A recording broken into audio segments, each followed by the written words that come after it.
ಇದು ತುಂಬ important question. ಯಾಕಂದರೆ ಯಾವುದೇ ಒಂದು ಪೇಷಂಟ್ ಯಾವುದೇ ಒಂದು ಕಾಯಿಲೆಗೆ ಡಾಕ್ಟರ್ ಹತ್ರ ಬಂದಾಗ ನಾನು ಊಟ ಏನು ಮಾಡಬೇಕು, ಏನು ಪಥ್ಯ ಇಡಬೇಕು ಅಂತ ಕೇಳ್ತಾರೆ.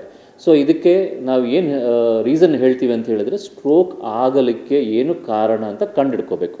ಸ್ಟ್ರೋಕ್ ಆಗೋದಕ್ಕೆ ಏನು ಕಾರಣ ಅಂತ ಕಂಡುಹಿಡ್ಕೊಂಡಾಗ ಆ ಕಾರಣಗಳಲ್ಲಿ ಇರುವಂಥ ರಿಸ್ಕ್ಸ್ನ ಡಯಟಲ್ಲಿ ನಾವು ಕಡಿಮೆ ಮಾಡೋಕ್ಕಾಗುತ್ತೆ ಅಂತ ಅನಿಸಿದಾಗ ಡಾಕ್ಟರ್ ಕೆಲವೊಮ್ಮೆ ನಿಮಗೆ ಒಂದು ಇನ್ಸ್ಟ್ರಕ್ಷನ್ಸ್ ಕೊಡ್ತಾರೆ. ಫಾರ್ ಎಕ್ಸಾಂಪಲ್, ಯಾರಿಗಾದರೂ ಬಿ ಪಿ ಜಾಸ್ತಿಯಾಗಿ ಸ್ಟ್ರೋಕ್ ಬಂದಿದೆ, ಡಯಾಬಿಟಿಸ್ ಜಾಸ್ತಿಯಾಗಿ ಸ್ಟ್ರೋಕ್ ಬಂದಿದೆ, ಇಲ್ಲ ಕೊಲೆಸ್ಟ್ರಾಲ್ ಜಾಸ್ತಿಯಾಗಿ ರಕ್ತನಾಳಗಳಲ್ಲಿ ಕೊಲೆಸ್ಟ್ರಾಲ್ ಕೂತ್ಕೊಂಡು ಬ್ಲಾಕ್ ಆಗಿದೆ ಅಂತ ಹೇಳಿದಾಗ ಅದರ ತಕ್ಕಂಗೆ ಒಂದು ಡಯಟ್ ಪ್ಲ್ಯಾನ್ನ ನಿಮಗೆ ಕೊಡ್ತಾರೆ. ಆ ಡಯಟ್ನ ನೀವು ತುಂಬ ಸ್ಟ್ರಿಕ್ಟಾಗಿ ಫಾಲೋ ಮಾಡಿದಾಗ ಇನ್ನೊಮ್ಮೆ ನಮಗೆ ಮತ್ತು ಸ್ಟ್ರೋಕ್ ಆಗದಂಗೆ ನೋಡ್ಕೊಳ್ಳೋದಕ್ಕೆ ನಾವು ಎಲ್ಲ ಥರದ ಪ್ರಿಕಾಷನ್ ತಗೋಬಹುದು.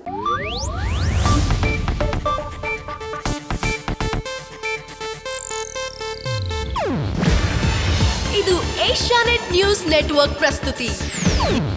ನೀವು ನೋಡ್ತಿದ್ದೀರಾ ಏಷ್ಯಾನೆಟ್ ಸುವರ್ಣ ನ್ಯೂಸ್.